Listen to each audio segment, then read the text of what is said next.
There are neighborhoods where peace reigns.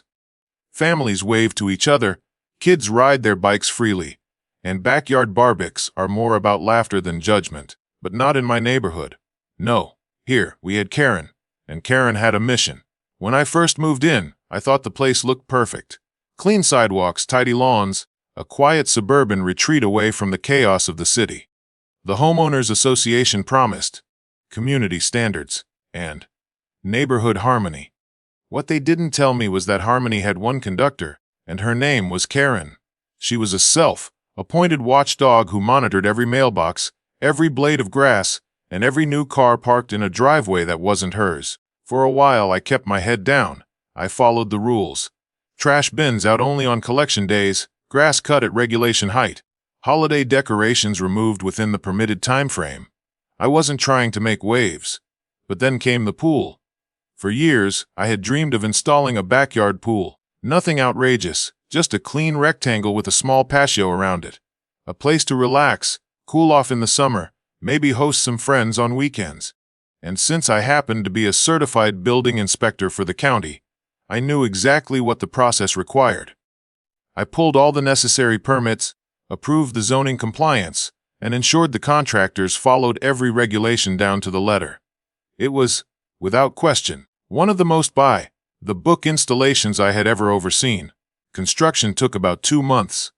Every morning, Karen would appear at her second-story window, coffee mug in hand, glaring at the workers as if they were criminals digging a tunnel under the neighborhood. She would come outside frequently, phone in hand, snapping pictures and muttering about violations. But since everything was perfectly legal, she had nothing to latch onto. Still, I knew it was only a matter of time before she tried something. The day the pool was completed felt like a personal victory. The water sparkled under the sun, the tiles gleamed, and for the first time since moving in, I felt like I had carved out a little oasis in this overly controlled neighborhood. I sat by the water with a cold drink, listening to the hum of cicadas, imagining the peaceful summer days ahead. But peace, in Karen's mind, was never an option. It started with a letter taped to my door. No official HOA letterhead, no signature. Just a typed note that read, "Your pool is illegal. Remove it immediately or face consequences." I laughed it off. After all, I was the inspector who had personally signed off on the entire project. If anyone knew it was legal, it was me. Then came the complaints. First, to the HOA board, who politely informed her that the permits were valid. Then, to the city's zoning office, who told her the same. But Karen wasn't satisfied. When her calls went unanswered, she escalated further. One evening, as I was grilling by the pool, I heard sirens. 2 police cruisers rolled down the street, lights flashing, pulling up right in front of my house. Neighbors emerged from their homes, gathering in clusters, whispering about what was happening. And there she was, Karen, standing at the curb with her arms crossed, wearing a smug grin like she had orchestrated the downfall of a criminal empire. The officers approached cautiously, saying they had received a complaint about unpermitted, hazardous pool. My neighbors gasped, some looking at me as if I had been hiding a toxic waste pit in my backyard. Karen, meanwhile, was soaking in the attention, loudly declaring that I had endangered the entire community with my reckless behavior. I stood calmly, letting her rant, while the officers looked from me to the sparkling blue water, unsure of what exactly they were supposed to find. They asked me if I had permits. I assured them I did, but instead of simply producing the paperwork, I decided to wait. After all, this wasn't just about defending myself, it was about teaching Karen a lesson. Because what Karen didn't know, what nobody in the neighborhood knew, was that I was the building inspector who had personally approved the construction. Not only was the pool legal, it was one of the most thoroughly documented projects in the county that year. And in that moment, as Karen demanded my immediate arrest, I knew the reveal would be glorious. But not yet. I let the tension simmer, neighbors whispering, officers looking uncomfortable, and Karen's smugness growing by the second. I could feel the dramatic weight of the moment building, like the calm before a storm. And that was when I realized this was only the beginning. Karen wasn't going to back down after this. She would escalate, push harder, and dig herself deeper into a hole she couldn't climb out of. And when the time came to expose the truth, that she had tried to weaponize the law against the very inspector who upheld it, the fallout would be spectacular. For now, though, I let her bask in her false victory, unaware that her greatest humiliation was just around the corner. The stage was set. The pool was perfect, and Karen had no idea she was about to drown in her own arrogance. The officers stood at the edge of my driveway, glancing between their notepads, the pristine pool glimmering behind me, and the crowd of curious neighbors that had gathered like moths to a flame. The atmosphere felt electric, charged with anticipation, suspicion, and Karen's smug sense of victory. She hovered like a queen bee in the middle of her subjects, chest puffed out, basking in the attention she had orchestrated. For most people, calling the police is a last resort. For Karen, it was her opening act. She had dialed in with claims of a hazardous, unpermitted water structure that threatened the neighborhood's safety. She painted a picture of a reckless homeowner, cutting corners and ignoring the law, endangering families with a ticking time bomb disguised as a backyard pool. To the officers, arriving on scene, it sounded urgent. But standing there in reality, it looked ridiculous. The pool was immaculate, freshly finished, fenced according to regulation, and fully permitted. Still, Karen knew appearances mattered, with the flashing lights reflecting off the houses and neighbors, whispering in tight circles. The narrative she wanted was forming, the idea that I was guilty until proven innocent. And she fed on it. I kept my composure, watching the scene unfold like a staged play. The officers asked their questions, jotting down details, requesting documentation. I told them I had everything they needed, neatly filed and ready. But I didn't rush to present it. Timing was everything. Karen's confidence was swelling with every passing second, and the higher she climbed, the further she would fall. When the truth came out, the neighbors were split into two camps. Some, who had always distrusted Karen's obsessive policing of the neighborhood, eyed her with skepticism, sensing that she might have overstepped yet again. Others, however, bought into her performance, nodding along, whispering about potential fines, lawsuits, or even demolition of my backyard oasis. Karen fed those whispers, dropping phrases like illegal construction, serious violation, and public hazard, weaving her story into the fabric of neighborhood gossip. The officers remained professional but visibly uncertain. They weren't pool inspectors or zoning officials. Their job wasn't to enforce HOA preferences or neighborly grudges. They needed proof of wrongdoing, something tangible beyond Karen's accusations. Yet with the crowd pressing in, the pressure to act grew heavier. One officer asked if I would allow them to view the permits. I told him I would, soon. Inside, I was enjoying the spectacle. Karen had taken every step to drag me into the spotlight, convinced she had caught me breaking the rules. What she didn't realize was that I had followed those rules more thoroughly than anyone else in the county. Not only were the permits in order, I had overseen the inspections myself. As a building inspector, I had the rare privilege of understanding every detail of the code. I had dotted every I and crossed every T. My pool wasn't just compliant, it was flawless. Karen's impatience began to show. The more the officers hesitated, the louder she became. She pointed toward the pool with exaggerated gestures, claiming it was a danger to children, a breeding ground for disease, a violation of property values. She spun stories of potential collapses, leaks, and lawsuits, her imagination running wild with catastrophic scenarios. The neighbors hung on her words, some nodding nervously, others rolling their eyes. And yet, beneath her performance, I could sense her desperation. She needed this to be real. She needed the officers to back her up, to legitimize her authority. For years, she had controlled the neighborhood through intimidation and complaint letters, but this was her biggest gamble yet. If she failed now, in front of the entire block, her reputation as the self-appointed enforcer would be shattered. The officers finally pressed the issue, requesting documentation once again. The time had come. I walked into my house, retrieving the thick folder I had prepared long before construction began. Permits, approvals, compliance certificates, all meticulously organized. But here's the thing. I didn't just have the documents.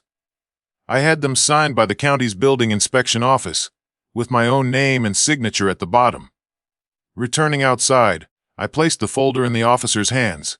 Karen leaned forward eagerly, expecting gaps, errors, or missing signatures. Instead, she watched as the officer flipped through page after page of perfectly valid approvals. Her expression shifted from smug to confused to visibly rattled. The crowd began murmuring again, sensing the turn. The officer raised his eyebrows, clearly satisfied with the thoroughness of the paperwork. He explained that the construction was fully legal, permitted, and compliant. There was no violation, no hazard, and no crime. The pool wasn't going anywhere. The silence that followed was deafening. Neighbors stared at Karen, waiting for her reaction. She stood frozen, her face reddening, her carefully constructed narrative collapsing around her. For a moment, it looked like she might argue further, but the evidence was undeniable. Her accusation had backfired spectacularly. But I wasn't finished. I calmly explained, for the benefit of the officers in the crowd, that I was the very inspector who had approved the pool. Every step of the process had gone through my office. Every regulation had been followed. Karen hadn't just accused me of cutting corners.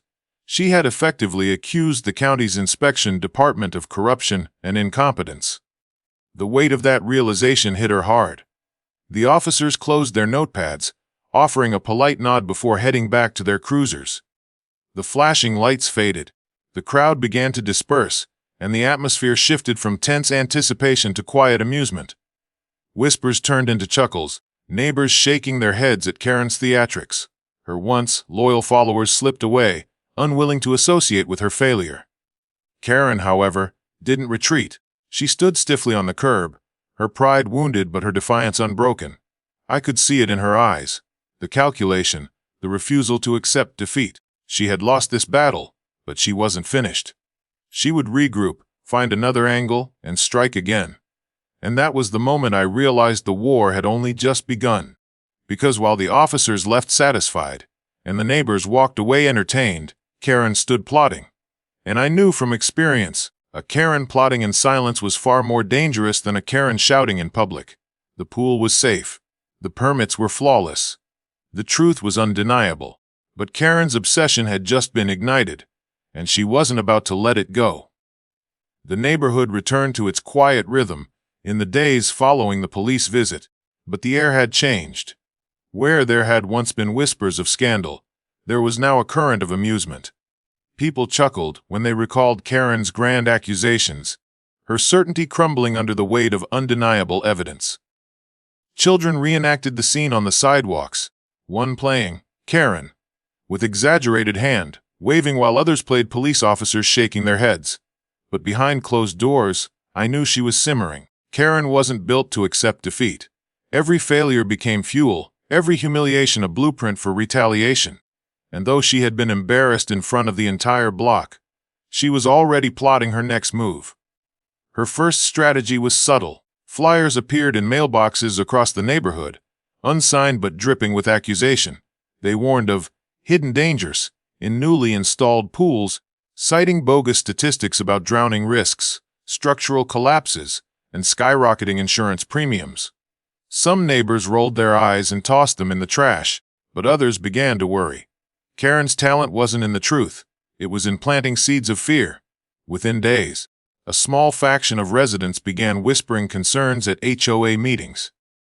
They questioned whether the pool had really been safe, whether there might have been loopholes, whether perhaps the county inspector had overlooked something. Of course, they didn't know that the inspector they were doubting was me. I kept silent, observing the tension grow. Karen was no longer attacking openly. She was eroding trust. She spoke to neighbors one by one, cornering them during dog walks, slipping into conversations at mailboxes, leaning into their fears with rehearsed sympathy. Her message was simple. My pool was a threat to property values and community safety, and something had to be done.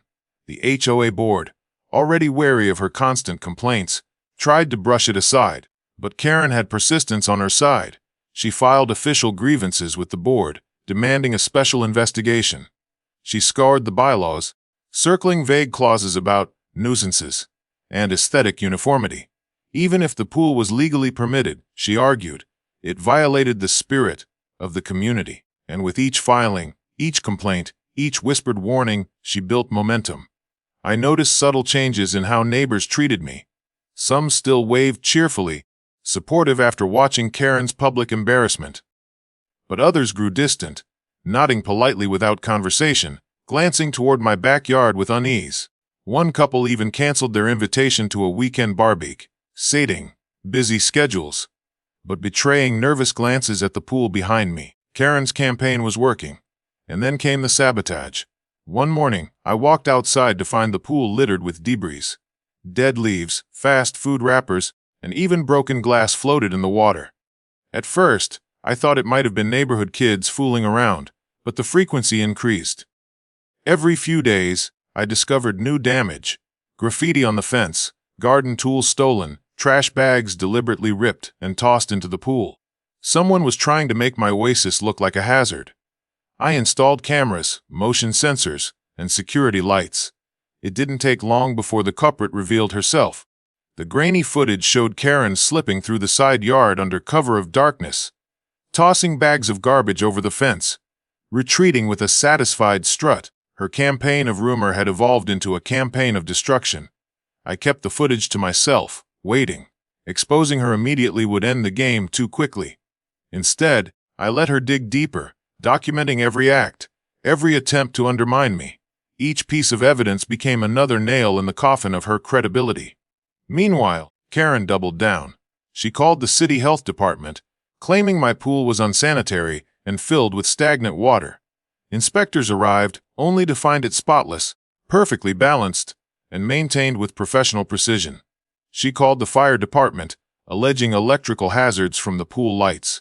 They arrived, inspected, and left laughing at the absurdity. Each failed attempt added to her frustration, but she didn't stop. The neighborhood grew wary of her antics, but the damage to my reputation lingered. Whispers of, "Something must be wrong," continued. That was Karen's greatest weapon. Not proof, but doubt. And though I had nothing to fear legally, I couldn't ignore the reality that perception mattered. If the neighbors began to believe her version of events, I would always be the outsider, the homeowner who brought trouble to the block. Still, I stayed patient. Because what Karen didn't realize was that I had been preparing for people like her my entire career.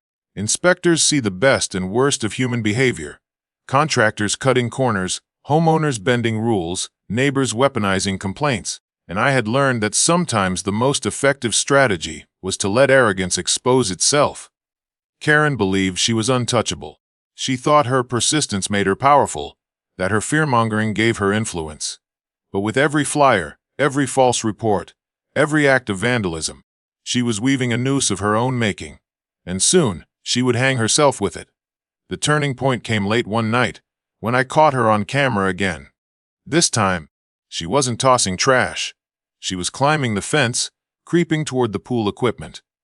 Her hands reached for the filter system, tools glinting under the motion lights. She wasn't just trying to make the pool look bad. She was trying to sabotage its safety systems, to create the very hazard she had been warning the neighborhood about. That was no longer petty vandalism. That was criminal. And as I stood watching the footage, I realized that the time for patience had ended. It was time to flip the script, to reveal not only her lies but her crimes, and to make sure the entire neighborhood saw the truth with their own eyes. Karen had declared war, but she had no idea she was fighting on my battlefield. The footage of Karen creeping through my backyard, her hands fiddling with the pool's equipment, changed everything. Until that point, her campaign had been fueled by accusations, gossip, and petty sabotage. But the moment she crossed the line into tampering with my property, she stepped into criminal territory. The same woman who had screamed about safety hazards was now creating them herself. I replayed the video several times, studying the details. Her silhouette was unmistakable, her posture sharp with determination, her hands clumsy with tools she clearly didn't know how to use. Sparks flew as she yanked at wires near the filtration system, trying to loosen bolts. Had she succeeded, the water circulation would have stopped, algae would have bloomed, and soon enough, she could have pointed to a genuine hazard. But she didn't succeed, because she fled when the motion lights activated. The irony was almost poetic. For months, she had insisted my pool was a danger to the neighborhood. And in her desperation to prove it, she had become the danger herself. I knew I couldn't let this slide. Simply confronting her wouldn't work. She would deny it, twist the story, claim the footage was fake, and continue spinning her web of lies. If I wanted to end this once and for all, I had to expose her in a way that no amount of excuses could cover. And so, I began to plan. The opportunity came sooner than expected.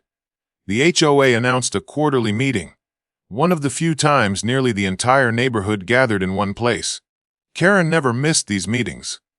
They were her stage, her platform, the place where she aired grievances and demanded compliance from anyone who dared step out of line. She would undoubtedly use it as another opportunity to attack me, to reintroduce her flyers and warnings, to continue her campaign. But this time, I would be ready. I gathered everything. The permits and approvals she had once claimed didn't exist. The inspection records with my signature, photos of the pool's flawless construction at every stage, and most importantly, the surveillance footage. Every clip of her sneaking into my yard, tossing trash, vandalizing the fence, and finally, tampering with the equipment. Each act documented with dates, times, and her unmistakable figure caught red-handed. I rehearsed the sequence carefully. It wasn't enough to simply show the evidence. I needed to build the tension, to let her dig her own grave publicly before lowering the hammer. If I played it correctly, she wouldn't just lose credibility. She would lose the very power she thrived on, the fear and obedience of her neighbors. The night of the meeting arrived. The community center was packed, the air buzzing with idle chatter and barely concealed frustration. For many, HA meetings were a nuisance. For Karen, they were a battlefield. As expected, she came prepared. Her arms were full of documents, her bag stuffed with printed flyers, her face wearing the smug determination of someone who believed she was about to win. When the board opened the floor to concerns, she wasted no time. Out came the accusations again. She warned of hidden dangers, of supposed violations, of risks to children and property values. She gestured broadly, painting me as the villain who had brought chaos into their once peaceful community. And as always, some nodded along, too tired to argue with her persistence. I stayed quiet, letting her monologue stretch on. The more she talked, the deeper she dug. She accused, exaggerated, invented. And when she finally paused, expecting applause or at least murmurs of agreement, I stood. I could feel every eye turn toward me, the air thick with anticipation. This wasn't just about defending a pool anymore. It was about shifting the balance of power in the neighborhood. And I had everything I needed to do it. I began with the permits. I laid them out clearly, reminding the room that the construction had been legal from the start, approved by the county, inspected at every stage. I emphasized the thoroughness of the process, how every guideline had been followed, and then I revealed the detail Karen had never known. The inspector who approved it was me. I explained my role, my credentials, my responsibility for upholding the very laws she claimed I had broken. Gasps rippled through the room.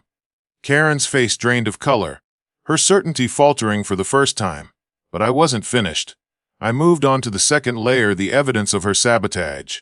One by one, I displayed images from the cameras. Karen sneaking into my yard. Karen tossing garbage into the pool. Karen scratching graffiti onto the fence, each act undeniable, her face and posture clear enough that no one could mistake it. The murmurs grew louder, some neighbors covering their mouths in shock, others shaking their heads in disbelief.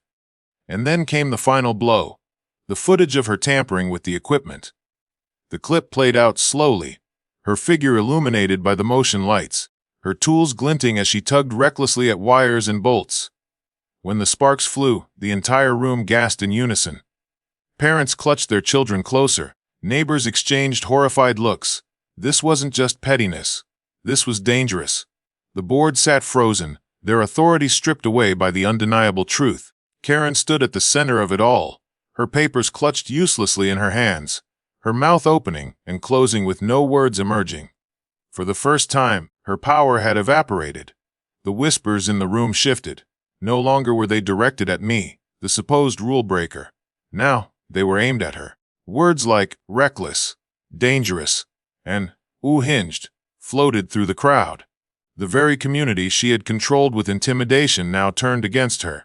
And as I stood there, watching the scales tip, I knew the trap had worked perfectly. But the fallout was only beginning, because exposing Karen wasn't just about embarrassing her. It was about accountability. And when the board realized the extent of her actions, they knew they couldn't simply scold her and move on. This had crossed into criminal behavior. The question now wasn't whether Karen had lost. The question was how far her downfall would go. The silence that filled the room after the footage played was heavier than any words could be. Karen, once the loudest voice in every meeting, stood exposed, stripped of her authority, her confidence crumbling in front of the very people she had ruled with fear. The neighbors who had once nodded along to her complaints now avoided her eyes, their whispers sharp with judgment. She had gone too far, and everyone knew it. The HOA board shifted uneasily in their seats. For years, they had tolerated her, excusing her constant complaints because it was easier than confronting her wrath. But this was different. The footage of her sabotaging my pool wasn't just embarrassing. It was dangerous, criminal even. Liability hung heavy in the air. If anything had gone wrong, if a child had been injured because of her tampering, the board itself could have been implicated for ignoring her behavior. They realized in that moment that they had no choice but to act. Karen tried to speak, her papers trembling in her hands, but her words faltered. Her usual weapon, volume and persistence, sounded hollow against the undeniable truth. Each attempt at justification was drowned out by the quiet disapproval of the crowd. Neighbors muttered about calling the police, about filing charges, about removing her from the board entirely. The tide had turned, and it was merciless. The board chair finally declared what everyone was already thinking. Karen's actions were unacceptable. She was to be removed from her HOA committee role effective immediately. Further, the board would cooperate with law enforcement in reviewing the footage for possible charges. For the first time in years, the HOA stood united, not under Karen's command, but against her. The days that followed were a strange reversal of power.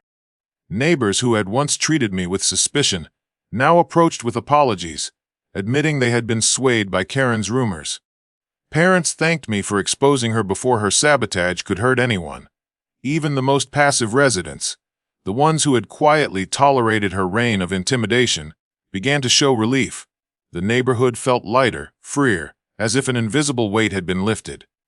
But Karen herself didn't disappear quietly. She retreated into her house, curtains drawn, her once daily patrols of the neighborhood halting abruptly. Yet beneath the silence, I knew she was still scheming. Her pride would not allow her to admit defeat. And sure enough, the retaliation began again. But this time, it wasn't in whispers or flyers. It was in legal threats. Letters began arriving in my mailbox, thick envelopes stuffed with printed accusations. She claimed defamation, harassment, invasion of privacy. She threatened to sue me, the HOA, even the county. Each letter was more outrageous than the last, written with the bravado of someone grasping at the last threads of control. I recognized the tactic immediately. When intimidation failed, she turned to threats. When threats failed, she turned to desperation. At first, I ignored them. They were empty, poorly constructed, with no legal foundation. But then came a certified letter, an official notice of a lawsuit filed in small claims court. Karen, refusing to accept responsibility for her actions, was now trying to spin the narrative again.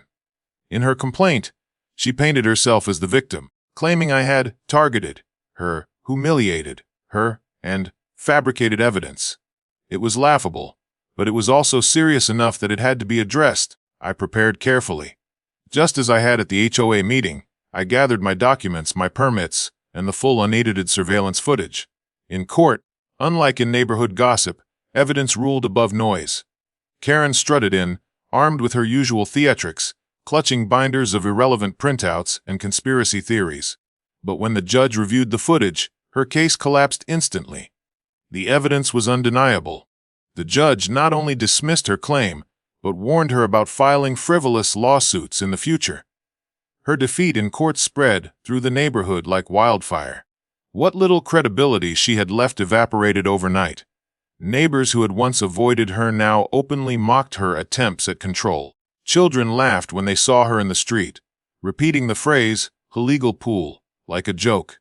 She had gone from self-appointed enforcer to community pariah, but even then, she refused to stop. Pride is a powerful thing, and Karen's pride was boundless. She shifted tactics yet again, appealing to outside authorities.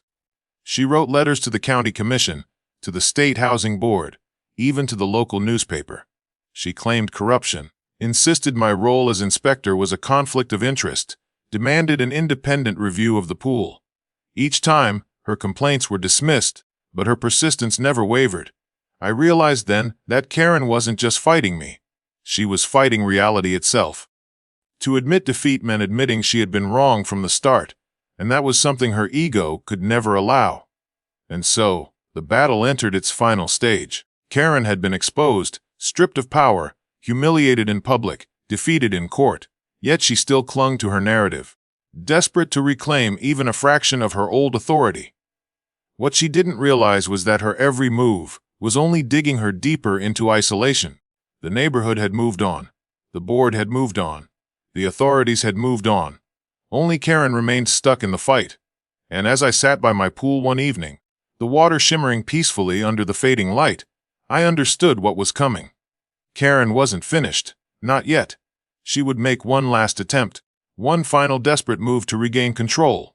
And when she did, it would be her undoing once and for all. The war that began with a pool was nearing its end. And the ending, I knew, would be spectacular. By the time Karen lost her lawsuit, most people assumed the story was over.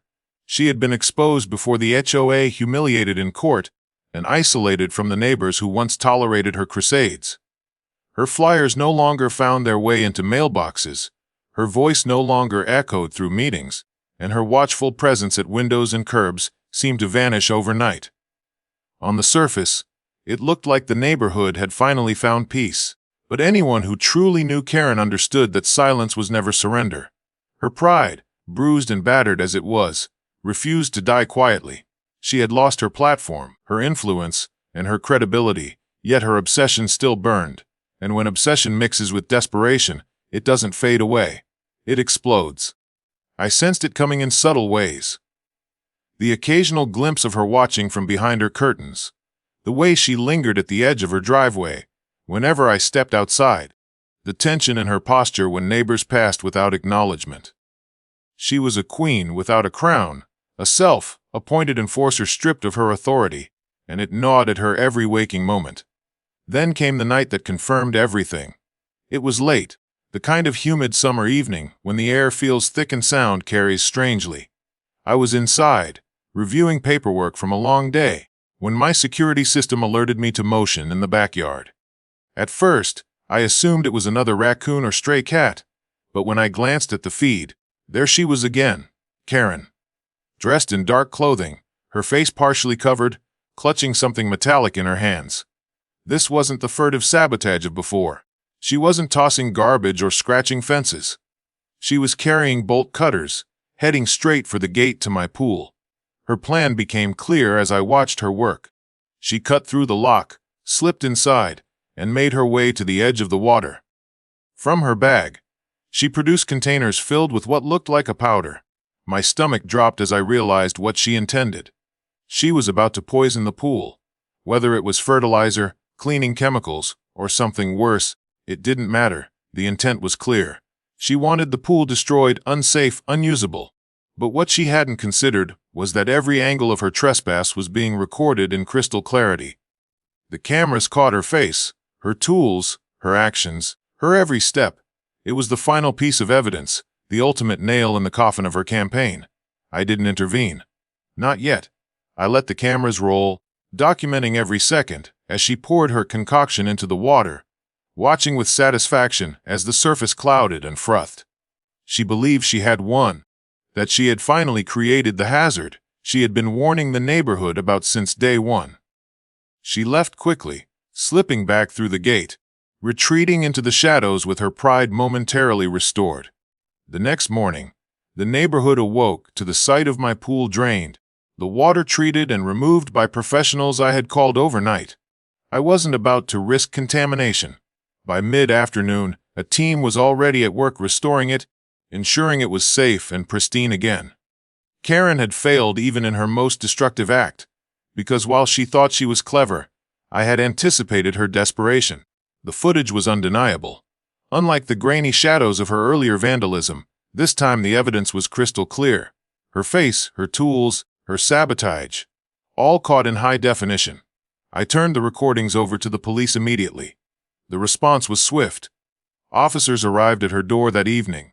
The neighborhood gathered, drawn by the flashing lights, murmuring in disbelief as they watched Karen led away, still shouting about conspiracies, still insisting she was the victim. But her words carried no weight anymore. The evidence spoke louder than she ever could. For the first time in years, the neighborhood exhaled. The spell was broken. In the weeks that followed, the change was remarkable. The HOA meetings, once dominated by Karen's tirades, became calm, almost boring affairs. Neighbors who had once avoided one another began to reconnect, relieved to live without the constant threat of her complaints. Children played freely again, their laughter echoing down streets no longer patrolled by her watchful glare. And me, I enjoyed my pool in peace. The water sparkled, the patio was alive with gatherings, and the tension that had hung over my home since the day construction began was finally gone. Karen had tried everything. Accusations, sabotage, lawsuits, even outright destruction, and she had lost at every turn. The irony was not lost on me. She had called the police to shut down my illegal pool, and in the end, it was the police who came for her. She had accused me of breaking the law, but it was her own actions that crossed every line. And while she had once thrived on fear and control, she had become a cautionary tale instead, her downfall etched into the memory of everyone who witnessed it. The story spread beyond our neighborhood. Local news picked it up, framing it as a bizarre saga of HO drama gone too far. Local woman arrested after sabotaging neighbor's pool. The headlines read. Some laughed, others shook their heads, but everyone agreed on one thing. Karen had been her own undoing. As summer turned to autumn, I found myself reflecting on the ordeal. What began as a simple dream, a backyard pool, had become the center of a war that tested patience, endurance, and resilience. Yet in the end, the truth had prevailed. Karen's house eventually went up for sale. She moved quietly, without farewells, leaving behind the reputation of a tyrant toppled by her own arrogance. The new family that moved in was warm, kind, eager to build friendships instead of feuds. The block finally felt like the community it was always meant to be, and on warm evenings, as I lounged by the pool she had once declared illegal, I couldn't help but smile at the irony. She had fought so hard to destroy it, but in the end, it had outlasted her. The pool remained. The peace returned, and Karen was nothing more than a story, an infamous chapter in the neighborhood's history, retold with laughter instead of fear. The war was over, and victory had never tasted so sweet. And that, my friends, is how a single pool turned into the ultimate neighborhood showdown. Karen thought she could bend the rules, twist the truth, and control everyone around her. But in the end, it was her own obsession that brought her down. She called the police on me. She sabotaged my yard. She even tried to poison the water, and every time, it only exposed her more. The best part, the very pool she tried to destroy is still here, sparkling brighter than ever, while she's gone for good. What started as her crusade against an illegal pool ended with her becoming a legend, not of power, but of downfall. At the end of the day, the lesson is simple: the truth always floats to the surface. And sometimes, the sweetest revenge is just sitting back, relaxing, and enjoying the pool that your enemies swore you'd never have.